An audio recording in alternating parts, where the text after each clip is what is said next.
Welcome friends, स्वागत है आप सभी का हमारे चैनल पर।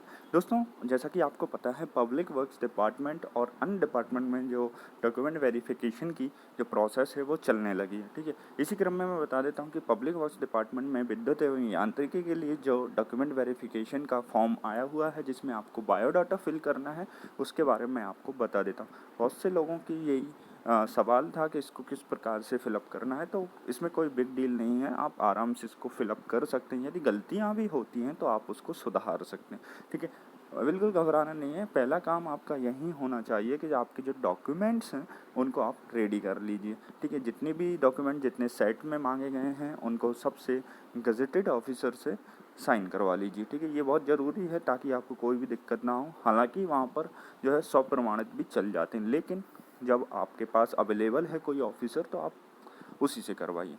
ठीक है, मेडिकल सर्टिफिकेट के बारे में मैंने बता दिया है कि किन लोगों को ज़रूरत है। पीडब्ल्यूडी में पर्टिकुलर केवल स्पेशली एबल पर्सन हैं, उनको ज़रूरी है। मेडिकल बोर्ड का ज़रूरी है पर्सन। ठीक है, और जो भी और अन्य इंस्ट्रक्शन जो हैं वो मैं पहले से क्लियर कर चुका हूँ। ठीक है, इसको बता देता हूँ कि इसको किस प्रकार से फिलअप करना रहेगा आपको। ठीक है, ये यहाँ पर देख सकते हैं आप। आवेदक स्वयं पूर्ति कर अभिलेख सत्यापन के समय प्रस्तुत करेगा। यहाँ पर आपका फ़ोटो। ठीक है, पीवी को आवेदन भरते समय जो फ़ोटो लगाया है यहाँ पर उसको चिपकाना है। ठीक है, यहाँ पर पहले ही क्लियर लिखा हुआ है। ठीक है, सरल क्रमांक क्या रहेगा आपका, ये सरल क्रमांक आपकी लिस्ट का नंबर है। ठीक है, उस हिसाब से आप यहाँ पर डाल सकते हैं जो आपको लिस्ट दी है ना वो। ठीक है, और वहीं मैं इसको बता देता हूँ कि आपको आवेदन जो पद है तो यहाँ पर आप देख सकते हैं सिविल और विद्युत। तो आपका विद्युत में है वही लिस्ट आई हुई है तो विद्युत को टिक कर दीजिए। ठीक है, यहाँ पर अपना नाम, पिता का नाम, जन्म तिथि, पता में आप डाक का पता और स्थायी पता वो पता लिख सकते हैं। जहाँ पर आपको डिपार्टमेंट के सभी लेटर चाहिए तो आप उसको लिख सकते हैं। और स्थायी पता में आप अपना डोमिसाइल वगैरह का जो भी एड्रेस है या आपने जो एप्लीकेशन फॉर्म में एड्रेस दिया है वो लिख सकते हैं। ठीक है, फिर यहाँ पर आप अपना गृह जिला लिख दीजिए। ठीक है, गृह जिला इसलिए लिखवा रहे हैं ताकि आपको गृह जिले में पोस्टिंग ना दें, सीधा सा फंडा ये भी होता है उनका।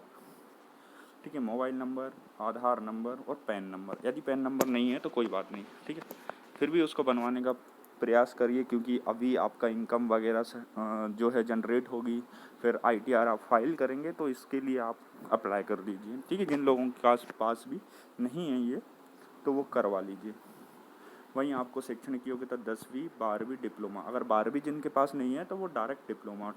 ठीक है, और अन्य यदि आप MTech वगैरह रनिंग में है तो भी उसकी जानकारी अभी दे दीजिए। ठीक है, उससे क्या होगा, यदि आपका फाइनल ईयर चल रहा होगा तो आपको पेपर के लिए क्या है प्रॉपर परमिशन डिपार्टमेंट वाले दे देंगे। तो ठीक है, यदि आप कोई कोर्स कर रहे हैं और फाइनल ईयर में है तो आप इसको कंटिन्यू कर सकते हैं। यदि फर्स्ट ईयर ही है, फर्स्ट सेमेस्टर ही हुआ है तो क्या होता है कि आपको बीच में छोड़ना पड़ जाएगा। ठीक है, उसके लिए आपको परमिशन लेनी पड़ती है और जहाँ तक डिपार्टमेंट परमिशन नहीं देता है इस चीज़ के लिए फाइनल होता है तो यस इस कंसीडर कर लेते हैं। ठीक है, और एक्सटेंशन का ऐसा है कि आप एक्सटेंशन ले सकते हैं। स्पेशल केसेस में आपको एक्सटेंशन भी मिल जाता है, लेकिन उससे आपको नुकसान हो जाता है। नुकसान ये होता है आपकी सीनियरिटी कम हो जाती है, प्रोबोशन जो पीरियड होता है प्रोबेशन का, ठीक है, वो बढ़ता जाता है। ठीक है, इसका विशेष ध्यान रखना है। आपको जो भी करना है सोच समझ कर करना है। ठीक है, और वैसे भी हायर डिग्री का इसमें प्रमोशन से कोई लेना देना नहीं है। पहले ही बता दूं, किसी ने PhD भी की हो तो भी वो BE और डिप्लोमा के इक्विवेलेंट है। उसका प्रमोशन उसकी जो लिस्ट बनी हुई है, व्यापम ने जो लिस्ट भेजी है उसके आधार पर होगा। ठीक है, तो यहाँ पर निज निवास प्रमाण पत्र, यहाँ पर आपको उसका रजिस्ट्रेशन नंबर लिखना है। आपके उसमें रजिस्ट्रेशन नंबर लिखा हुआ है RS करके, वो लिखना है। जाति प्रमाण पत्र में भी उसी प्रकार का लिखना है। ठीक है, अगर कोई सर्विसेज में है, भूतपूर्व सैनिक रहे हैं तो उनके पास एक सर्टिफिकेट होगा रिटायरमेंट का। ठीक है, वो लिख सकते हैं। यदि EWS कैंडिडेट है तो उनको उसका आय प्रमाण पत्र का सर्टिफिकेट लिखना है। ठीक है, और यहाँ पर लिख रहे हैं संविदा कर्मी जो हैं, सेवा प्रमाण पत्र जो भी उन्होंने एक्सपीरियंस सर्टिफिकेट बनवाया तो उसका एक नंबर उनको मिलता है, जावक नंबर। ठीक है, उसको आप लिख सकते हैं। और क्या सेवारत हैं, यदि सेवारत हैं तो यहाँ पर आपको NOC के बारे में लिखना है। ठीक है, त्यागपत्र स्वीकृत हुआ है या नहीं।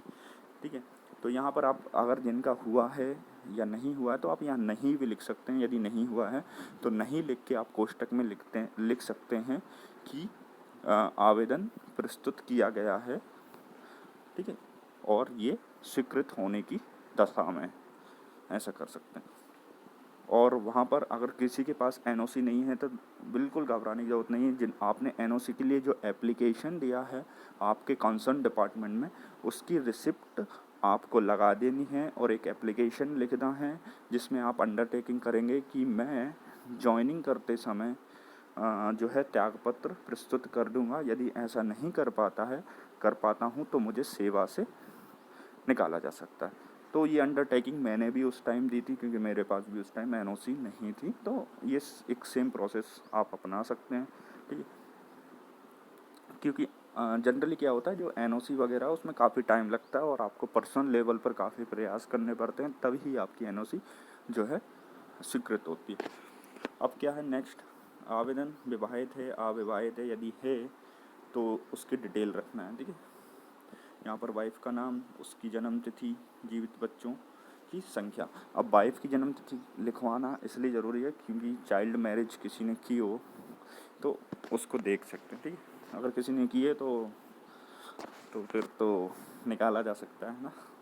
और बच्चों की संख्या आपको पता ही है, 3 बच्चों से वो आपने पढ़ा होगा ना।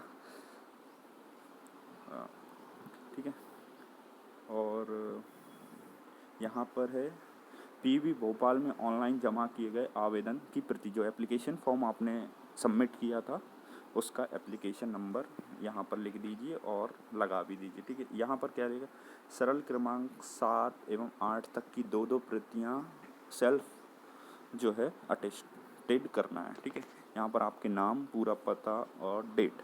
ठीक है, डेट आप उसी दिन की लिख सकते हैं जिस दिन आपका वेरिफिकेशन है। ठीक है, तो 7 और 8 नंबर देख लीजिए आप, 7 आधार नंबर और पैन नंबर।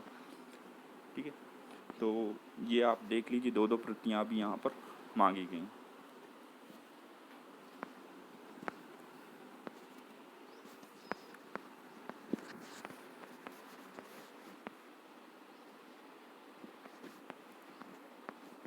तो दोस्तों इसमें और कुछ तो नहीं था। ठीक है, मैंने सब चीज़ें आपके लिए कवर कर दी हैं। 2-2 सेट आपको लिखाना है। ठीक है, और जो भी डॉक्यूमेंट्स आप इसमें मतलब फ़िलअप कर रहे हैं, जैसे कि आप कास्ट सर्टिफिकेट है, आपका निजी निवास प्रमाण पत्र है, तो इनकी भी आप कॉपी जो है इसमें लगा दीजिए। सर्टिफिकेट है कोई तो जनरली यहाँ पर सर्टिफिकेट का ही है, उन सभी की आपके 2-2 सेट्स लगाने रहेंगे।